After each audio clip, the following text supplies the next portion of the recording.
Every year, thousands of highly educated people with access to the best research, the most sophisticated financial software, and the most powerful data terminals in the world sit down and try to do one thing: beat the stock market. They build quantitative models. They run discounted cash flow analyses across hundreds of companies. They fly to management conferences and read every 10K filing that hits the SEC database. These are not lazy people.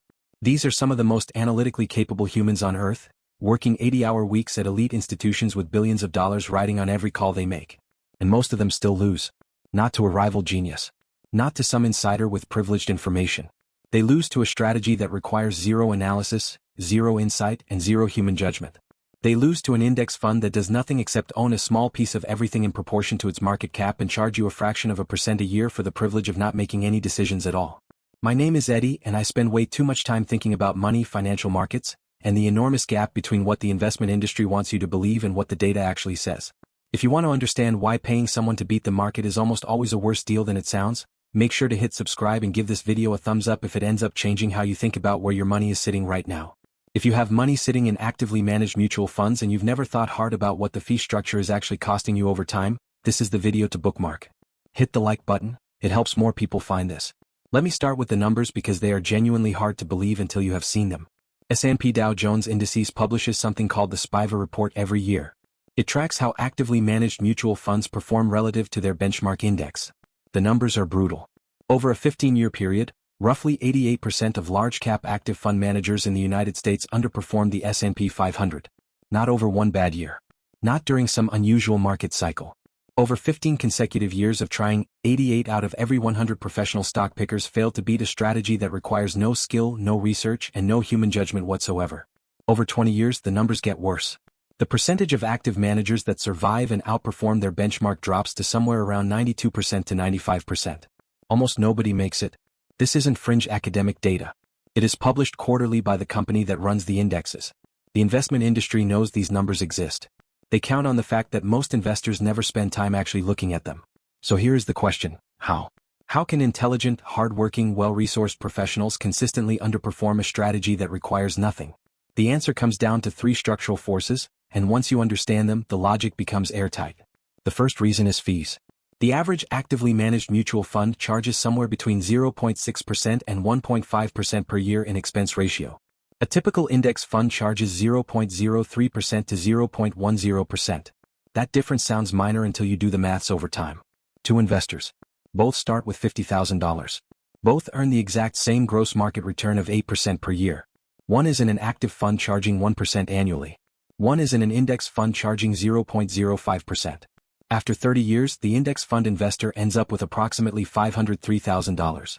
The active fund investor ends up with approximately $374,000. That is a $129,000 difference from the exact same underlying market performance. Not because the market treated them differently. Just from the fee.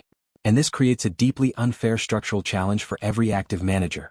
To justify their cost, an active fund doesn't just need to match the index.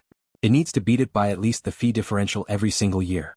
A fund charging 1% needs to generate 1% of outperformance annually just to break even. Delivering that consistently through every market environment turns out to be essentially impossible for most managers over long time horizons. The second reason active management underperforms is market efficiency. Modern liquid markets are populated by thousands of professional analysts simultaneously analyzing the same publicly available information, the same earnings reports, the same CEO guidance, the same macroeconomic signals. When new information becomes public, it gets priced into asset values almost instantaneously because everyone acts on it at the same time. This creates a brutal reality.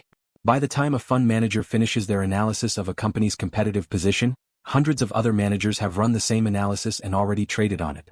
The insight is already in the price. For one active manager to beat the market, another has to lose by the same amount on the other side of the trade. Active management is a zero-sum game before fees and a negative-sum game after them. In aggregate, the entire active management industry must underperform the market by exactly its own cost. That is not a prediction. It is an accounting identity. Eugene Fama won the Nobel Prize in Economics for studying this. His research found that after costs, only about 2 to 3% of fund managers demonstrate genuine persistent skill. The rest of the observed outperformance is explained by luck, favorable risk exposure, or survivorship bias. And identifying in advance which 2 to 3% have genuine skill is essentially impossible. If this is landing for you, share it with someone who has been paying 1% for active management and might not realize what it's costing them. Subscribe if you're not already, there is a lot more like this. The third reason is called survivorship bias, and it's probably the sneakiest one. When you look at historical active fund performance data, you are only looking at funds that still exist. The funds that underperformed so badly that the fund company quietly shut them down or merged them into a better performing fund are removed from the historical record. Morningstar has tracked this carefully. Over 15-year periods, roughly 40% of all active mutual funds disappear. So when someone shows you the historical average return of active funds, you are looking at an average that has systematically excluded the worst 40% of performers. The real average, including every fund that failed, is meaningfully worse than what the surviving data shows. It's like judging restaurant startup success by only surveying restaurants that are currently open. Now let me address the obvious objection. What about Warren Buffett? Buffett is the most legitimate exception in modern investing.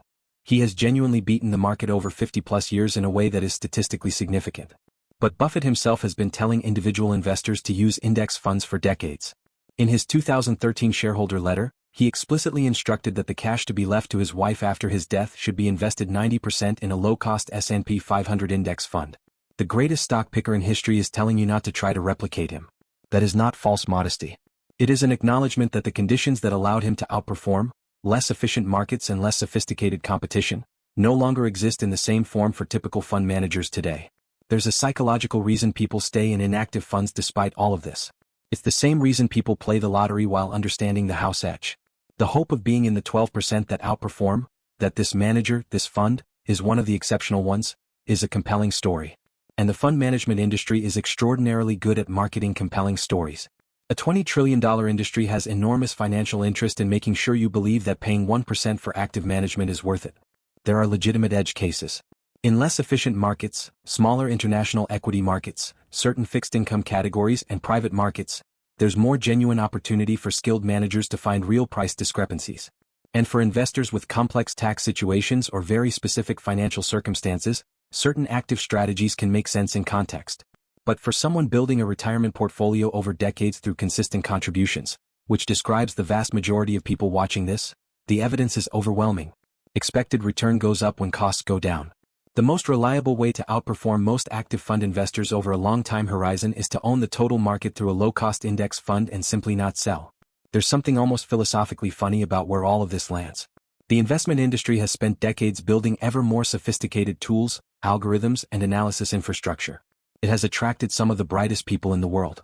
And the conclusion we've reached after all of it is that the simplest possible strategy, own everything, charge almost nothing, do nothing, reliably beats almost everyone who is working extremely hard to do better. The market isn't consistently beatable. Not because it's random, but because when enough smart people are all looking at the same information and acting on it simultaneously, the opportunity disappears. The edge gets arbitraged away by the collective intelligence of the market itself. Stop trying to find the 12% who beat it. Just own the whole thing. If this changed how you think about the fees inside your portfolio, share it with someone who needs to hear it, subscribe if you haven't already, and hit that like button on the way out. See you in the next one.